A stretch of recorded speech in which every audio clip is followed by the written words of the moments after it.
Hey, what's up guys? We're here to talk about the 2023 Last Call Challenger Scat Pack today. Boom. This car has been a beauty. It's been a whole heck of a lot of fun, and we're gonna dive into that right now. So let's start with the fun part.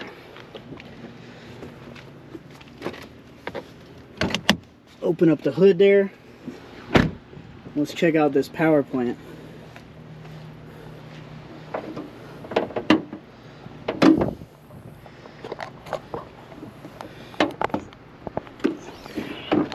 She's a little hot baking out in the sun here. Let's take a look at it. Right there, 485 horsepower, 475 foot-pounds of torque. And of course, the last call badge. Okay. Let's hear it start up. Oh, that's right. They won't let them start underneath the hood. Let's go shut. Boom. Start this thing up.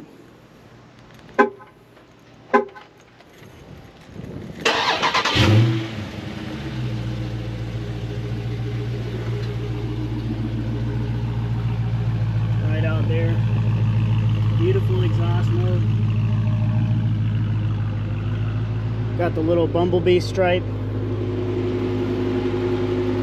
Air conditioner's running.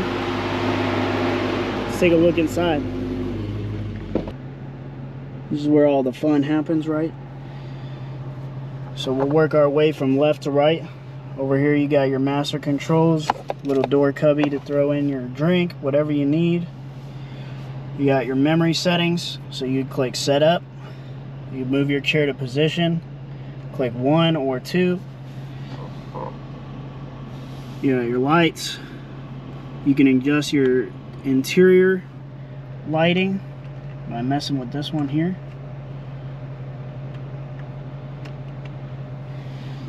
You got your trunk release down there and a hood release down here.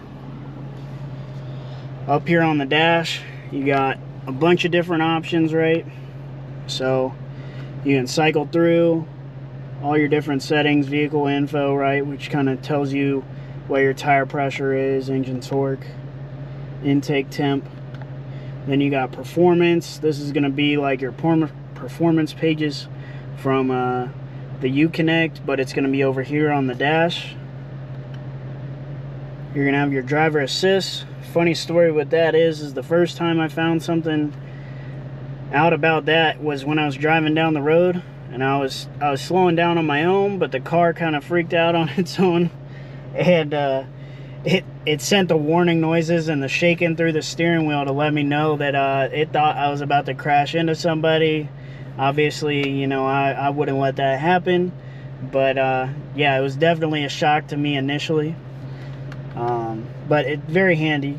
Fuel economy, yeah, you can tell I like to have fun. We don't do too good on fuel. Trip info, basic stuff like that. You can leave this on here to know what your song is. That way you stay away from your 8-inch Uconnect staring at it going down the road. Diagnostics, speed warning, all kinds of things like that. That brings me over to this area, right? This is where the business gets done. So down here, you got your engine start stop. You can adjust your temperature individually. I have it on sync, so I adjust it per both sides of the car. Then you got your launch controls, your different drive modes. So you pull up that, click drive modes. That'll put you up here where you can see your drive modes, your line lock, performance pages. So I drive in track mode most of the time. Line lock is going to be how you do a burnout, so it'll give you your stage setups here. It'll tell you to apply brake pressure, hit first gear, and then release that brake, and it'll do a burnout, keeping the front brakes locked up while your rear brakes don't get burned up as much instead of power braking. You got your performance pages, which I love this. How accurate this is, but this car does come with a dyno. I don't know if it'll come up. Yeah, So you can see there, it tells you a little bit about what your engine is putting out. I don't know how accurate this is. And then this little camera here, this goes to an SD card that you can put in. I believe it's in here somewhere in the center console. You can hook up like a little SD card or a memory stick and take pictures and record your power levels. But I did end up going with some interior cup holder inserts and things like that, just to kind of make the car mine a little bit. We got a little sunglass holder, pretty nice. Put the Ray-Bans up there, right? Then you got your garage door opener. And something I'm not too fond of is the sunroof, right? So you come up here and you click open, it'll open up. Thing is about sunroofs is I really don't think people use them too much, right? And you know, unless you're joyriding. And then secondly to that, you know, it's something that puts weight over towards the front end of the car and doesn't distribute well to the back end of the car. So, you know, it's not something that truly assists you or whatever in your you know, your drag times and all that. Back seats, pretty comfortable, right? I think that, you know, you can fit 2 younger kids or a couple of friends back there for a little bit. You know, I wouldn't want to put them back there the whole time, but definitely more comfortable than your typical like Mustang or Camaro. We also have our functions up here. So you got your driver and passenger comfort controls. You got your heated ventilated seats, heated steering wheel. We have your you know, your basic HVAC controls. We got it on max AC today because it's 82 degrees out. You got your Bluetooth, Apple and Android Auto, CarPlay. So this car comes with a lot of features. And then trunk space, it's one of them things where it's just it's a little bit more than your typical pony car. So I would say it's somewhere close to your basic sedan, right? But out here on the outside,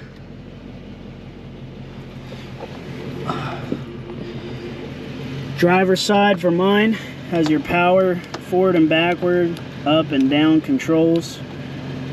You have your lumbar support. You can crank it all the way out or all the way in if you're an old man and you got a messed up back. Getting there.